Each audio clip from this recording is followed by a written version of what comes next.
जब मेरी बेटी बस 3.5 महीने की थी, वो मेरे साथ सफर करती थी। मेरा एक हाथ उसे संभालता था और मेरा दायां पैर हमेशा पूरा नीचे होता था और मैं देश भर में कार से घूमता था और वो इसी तरह बड़ी हुई 5 साल की होने तक, जब तक वो स्कूल नहीं गई।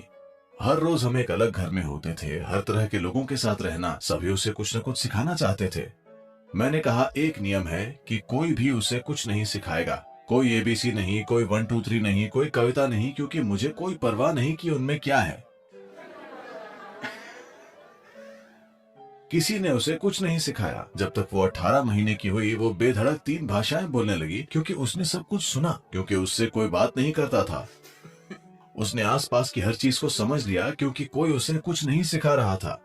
और वो इसी तरह बड़ी हुई और जब वो 12-13 साल की थी तो एक दिन वो मेरे पास आई और वो बस स्कूल से वापस ही आई थी। वहाँ किसी चीज को लेकर परेशान थी और वो कहती है, आप सभी को इतनी सारी चीजें सिखा रहे हैं पर आप मुझे कुछ नहीं सिखा रहे।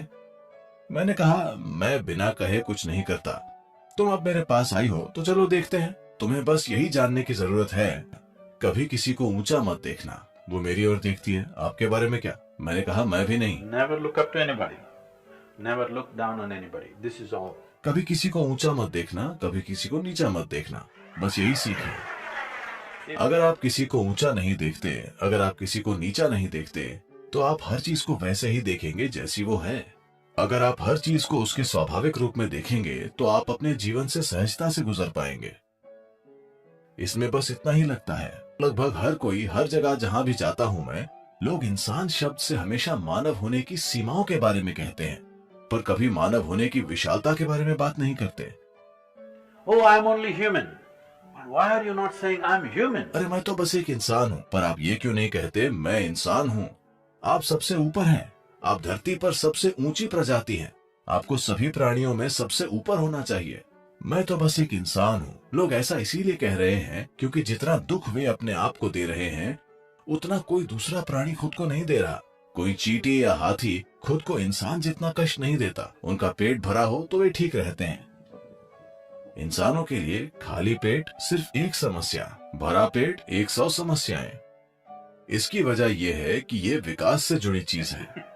ये एक विकास से जुड़ी चीज है कि आप जिसे सेरिब्रल फ्लावर कहते हैं, ये दिमाग आपके लिए नया है। विकासवादी पैमाने पर ये एक नई घटना है, ये बुद्धि। और ज्यादातर लोगों को इसे संभालना नहीं आता। वे दुनिया से दुखी नहीं हैं। ज्यादातर समय वे अपने ही विचारों और भावनाओं से दुखी हैं। ऐसा क्यों है कि आपकी शिक्षा प्रणालियों ने आपको ये नहीं सिखाया कि अपने विचारों को, अपनी भावनाओं को कैसे संभालें। अब जिस पल आप कहते हैं आप मानवीय हैं या नहीं, पहली बात, अगला सवाल कोई पूछेगा, क्या मैं हवा से सोने की चेन निकाल सकता हूँ? क्या मैं कुछ और कर सकता हूँ? या क्या मैं बाल्टी में से एक खरगोश निकाल सकता हूँ?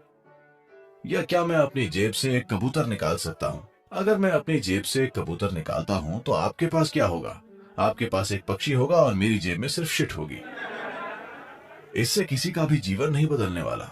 मैं आपको एक चमत्कार दिखाऊंगा। मैं आपको ऐसे लोग दिखाऊंगा जो पूरी तरह सक्रिय हैं। ऐसे लोग नहीं जो किसी गुफा में बैठे हों, पूरी तरह काम में लगे हुए। ठीक है, दिन के 24 घंटे, हफ्ते के 7 दिन हम सभी लगे रहते हैं। मैं आपको ऐसे लोग दिखाऊंगा जिन्हें 5, 10, 15 सालों से एक पल के लिए भी गुस्सा, बेचैनी, चिड़चिड़ाहट कुछ नहीं हुआ। वे खुशी से, आनंद से रहते हैं। दुनिया को इसी चमत्कार की जरूरत है। मानवता को इसी चमत्कार की जरूरत है। अगर आपके साथ ये होता है तो आप इंसान को एक सीमा के रूप में नहीं कहेंगे, आप मानवता को एक बहुत बड़ी संभावना बताएंगे। देखिए, ये बात इसलिए आई क्योंकि लोगों का जुड़ाव चुनिंदा होता है। मेरा यही मतलब था जब मैंने कहा किसी चीज को ऊंचा मत देखना, किसी भी चीज को नीचा मत देखना। ऐसा इसलिए क्योंकि अगर आप किसी चीज को ऊंचा देखेंगे तो आप बढ़ाए चढ़ाएंगे। अगर आप किसी चीज को नीचा देखेंगे तो आप नकारात्मक को बढ़ा चढ़ाकर देखेंगे। जैसे ही आप किसी चीज को सम्मान के साथ देखते हैं, उससे आपका लगाव हो जाएगा। जैसे ही आप किसी चीज को तिरस्कार के साथ देखते हैं, उससे आपका मन टूट जाएगा। किसी न किसी तरह घृणा आ जाएगी। तो ये डर, असुरक्षा, लगाव, वैराग्य की भावनाएं सब कुछ एक परिणाम है। हम स्रोत को संभालें या परिणाम को संभालें। लोग हमेशा नतीजे को संभालने में व्यस्त रहते हैं। लोग आपसे ये कह रहे हैं अपने डर को कम करो। क्या आप इसे कम कर सकते हैं? ये किसी भी तरह काम नहीं करने वाला। अब आप दूसरे पहलू पर जा रहे हैं और कह रहे हैं हमें इससे शर्मिंदा होने की जरूरत नहीं है, डर होने दो। क्या यह सुखद अनुभव है? क्या डर, असुरक्षा, अपराध बोध, क्या ये सुखद अनुभव है? अगर ये सुखद अनुभव हैं तो इन्हें बनाए रखिए, ये आप पर है। अगर ये दुखद अनुभव हैं तो क्या ये चुनाव है? मैं आपसे बस इतना पूछ रहा हूं, हमारी आसपास की दुनिया में जो होता है वो एक अलग बात है। दुनिया कभी भी 100% वैसी नहीं होगी जैसे आप उसे चाहते हैं। अगर आप घर में 2 लोग भी हैं फिर भी ये 100% वैसी नहीं होगी जैसा आप चाहते हैं। अगर ये 51% भी आपके तरीके से होता है तो आप ही बॉस हैं, ठीक है? उससे ज्यादा नहीं होगा। लेकिन आपके भीतर जो होता है वो आपके ही तरीके से होना चाहिए, है ना? If what happens within you, अगर आपके भीतर आपके तरीके से होता तो आप इसे आनंद में रखते या डर में या दुखी वगैरह। आप खुद के साथ ऐसा नहीं करते, है ना? कम से कम अपने आप के लिए तो आप सबसे ऊंचे स्तर की सुखदता चाहते। हालांकि आप जो अपने पड़ोसी के लिए चाहते हैं वो बहस के लायक हो सकता है, पर आप जो खुद के लिए चाहते हैं वो बहुत साफ है ना?